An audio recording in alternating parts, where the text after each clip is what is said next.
Hello!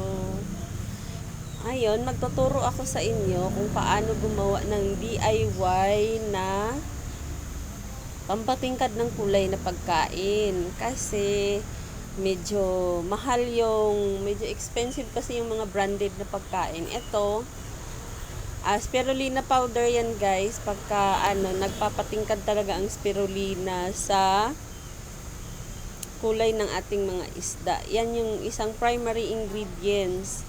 So, maghahalo tayo ngayon sa tubig ng spirulina powder. Sa kung konti lang naman isda nyo, di kapiranggot lang na tubig. Halimbawa, mga 2 patak lang kung kaunting-kaunti. Yan, marami ang tinimpla ko kasi marami naman kaming isda. Pag sa inyo, pwedeng 2 patak lang ng tubig, tapos haluan nyo siya ng spirulina powder. Then, kumuha ako ng sinking pellets.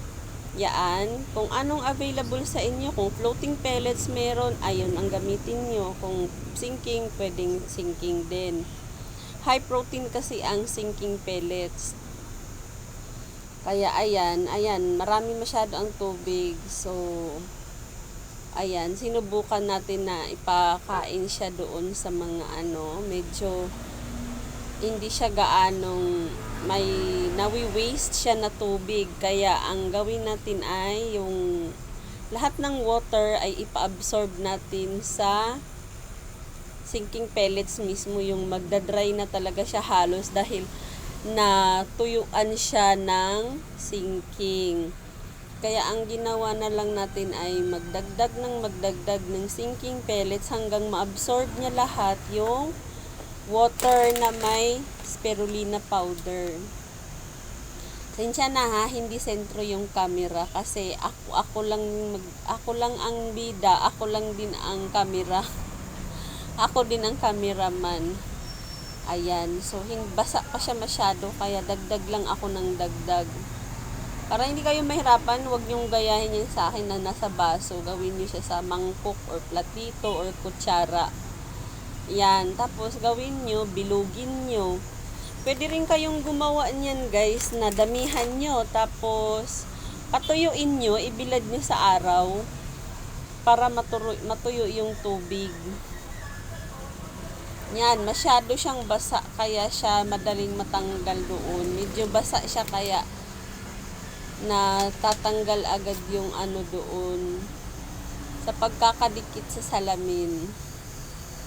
Kaya, yan, ang ginawa ko na lang ay hinulma ko siya ng maliliit na bilog-bilog talaga siya. Parang kasing bilog lang siya ng mga paminta. Yan. Gawin yung ganun kung maliliit isda nyo, kunti lang pakakainin nyo, bilugin nyo lang siya ng medyo maliit. Para sakto lang din sa kanila, walang ganong mga waste. Walang tapon.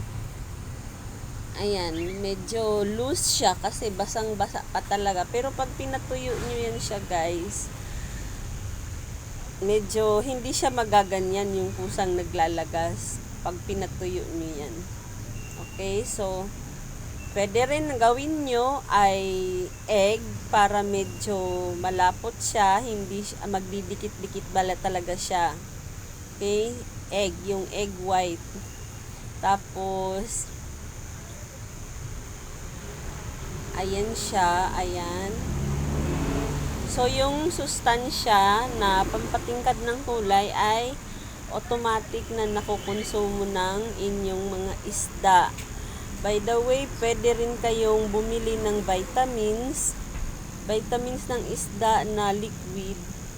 Pwede yun ang ipangtimpla nyo, ihalo nyo sa pellets para direkta nilang nakukonsume yung vitamins, hindi nyo na siya ihahalo sa tubig kasi masyadong magastos pagka ihalo sa tubig, maraming kailangan ilagay. Kung patak-patak lang, diretso mo ilalagay sa kanyang pagkain, sa pellets niya, ididiretso din makukonsumo ng katawan niya yung pampatingkad ng kulay. Ayan, yung mga isda namin. Yan. Ayan. Nauubos naman nila talaga siya guys.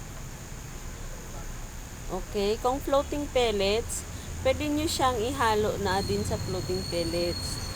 Kasi yan, sanay sila dyan. High protein kasi ang sinking, kaya yan ang ginamit ko. At saka pino siya, pati yung maliliit na isda, makakakain din. Depende kung gaano kadami isda nyo, ganun din kadami ang timplahin nyo ha. Yung powder pala na yun ay nabibili dito sa aming tindahan.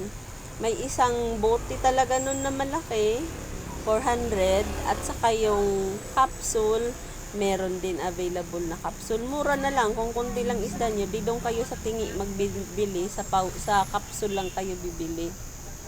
Okay, meron ding tablet. So, pwede rin sa tablet kayo. Yung tablet, isang balot, 250.